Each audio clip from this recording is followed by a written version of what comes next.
केजरीवाल की बढ़ाई मुश्किलें, बीजेपी का होगा फायदा।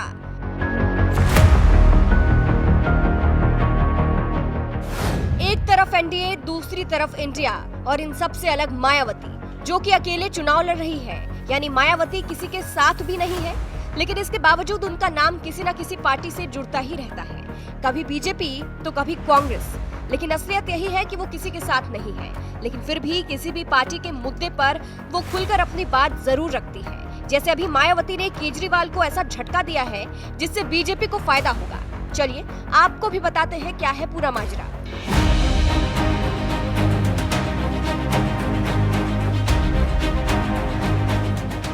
अब देखिए, सीएम केजरीवाल और केंद्र सरकार के बीच कुछ समय से अध्यादेश को लेकर बवाल मचा हुआ है। जब से नया अध्यादेश लेकर केंद्र सरकार आई है, तब से सीएम केजरीवाल इसका तगड़ा विरोध भी कर रहे हैं और बाकी विपक्ष का भी साथ मांग रहे हैं। मायावती ने केजरीवाल को दिया झटका। अब जहां एक तरफ केजरीवाल के इतने मनाने के बाद कांग्रेस ने नए अध्यादेश को लेकर केजरीवाल का साथ दिया है, तो वहीं अब बसपा प्रमुख मायावती ने इसी को लेकर बड़ा ऐलान कर दिया है।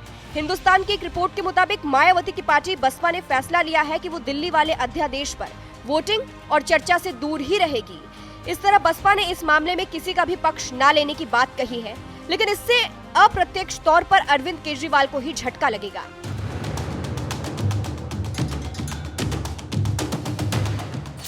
बीजेपी को होगा फायदा, लेकिन ये फैसला बीजेपी के लिए सही है। मायावती का ये फैसला भाजपा के नेतृत्व वाले एनडीए को राहत देने वाला है, क्योंकि एक तरीके से मायावती ने केजरीवाल का साथ नहीं दिया है, नए अध्यादेश का विरोध नहीं किया, तो ये एक तरीके से बीजेपी के लिए फायदा है।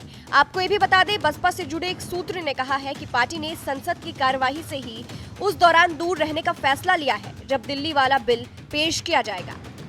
क्या है नया अध्यादेश? अब आपको इसका मतलब भी समझा देते हैं। दरअसल 19 मई की देर शाम केंद्र सरकार ने नए अध्यादेश जारी कर दिया।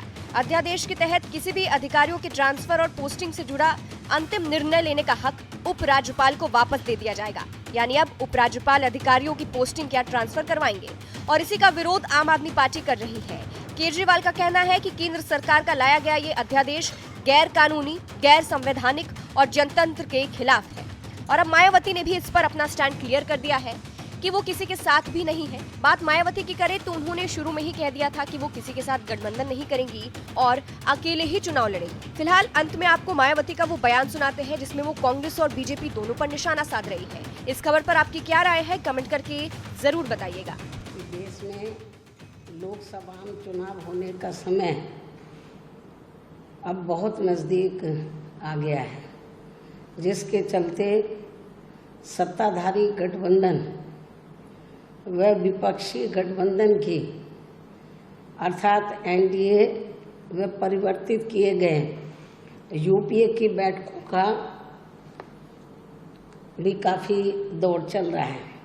हालांकि इस मामले में हमारी पार्टी भी कोई पीछे नहीं है, बल्कि इन चुनावों की तैयारी को लेकर पिछले कुछ समय से पूरे देश में पार्टी की छोटी छोटी बैठकें व बंद जगह पर कैडर कैंप आदि लेने का भी कार्य काफ़ी युद्ध स्तर पर चल रहा है।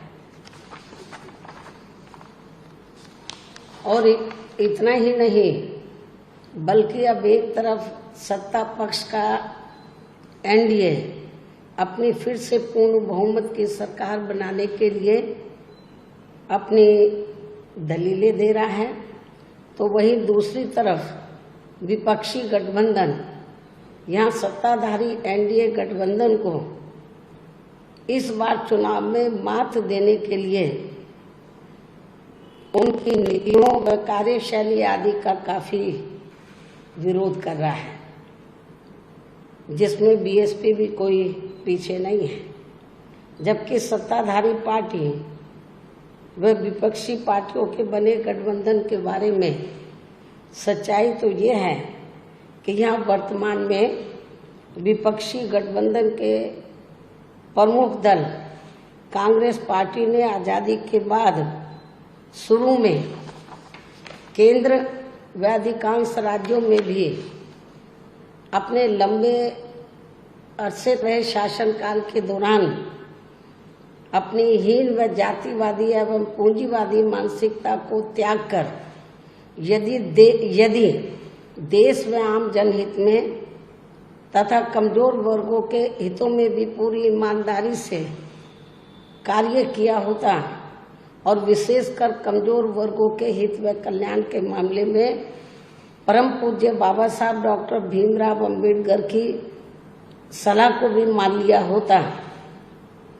तो फिर ना तो बाबा साहब को अपने कानूनी मंत्री पद से उस समय इस्तीफा देना पड़ता तथा ना ही आगे चलकर कांग्रेस पार्टी को केंद्र व अधिकांश राज्यों की भी सत्ता से बाहर होना पड़ता तथा ना ही फिर कमजोर वर्गों के लोगों को मजबूरी में बीएसपी के नाम पर अपनी अलग से राजनीतिक पार्टी बनाने की जरूरत पड़ती।